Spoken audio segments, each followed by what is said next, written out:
Hello and welcome to our third section. Before we carry on, I'd like to just stop a second, have a cup of tea and a little chat. At the beginning in the introduction, I told you that it's best not to memorize phrasal verbs. It's not a question of sitting down and taking out sheets and sheets of paper and memorizing.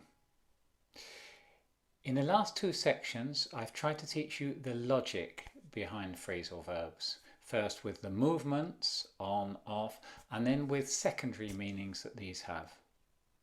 And I've tried to convince you that there is a logic behind phrasal verbs.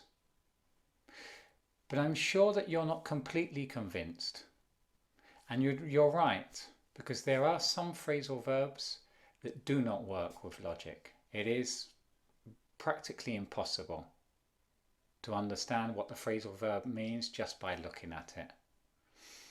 So what we have to do in this case is use not the logic of the phrasal verb, but the logic of the sentence.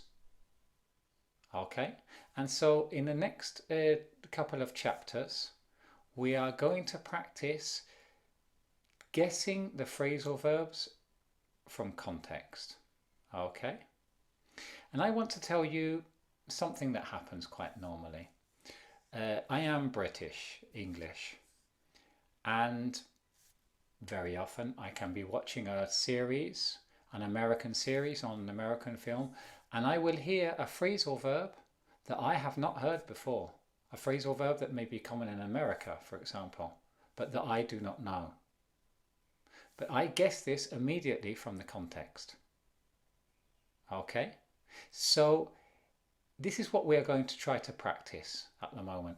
And again, this is not about learning and memorizing the phrasal verbs that we study.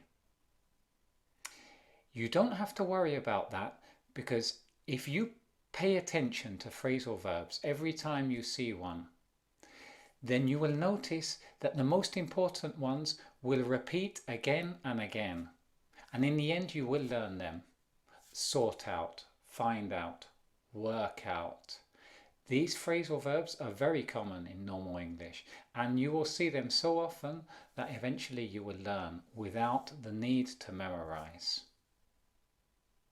The important thing is to practice. As I said before, practice reading, practice watching or listening to English, and also remember that you will have a class with me, an individual one-to-one class with me for half an hour. And in this class, I will give you the exercise later, you will have to tell me a story using phrasal verbs. So don't worry about memorizing the phrasal verbs. Try to use them organically, try to use them in context.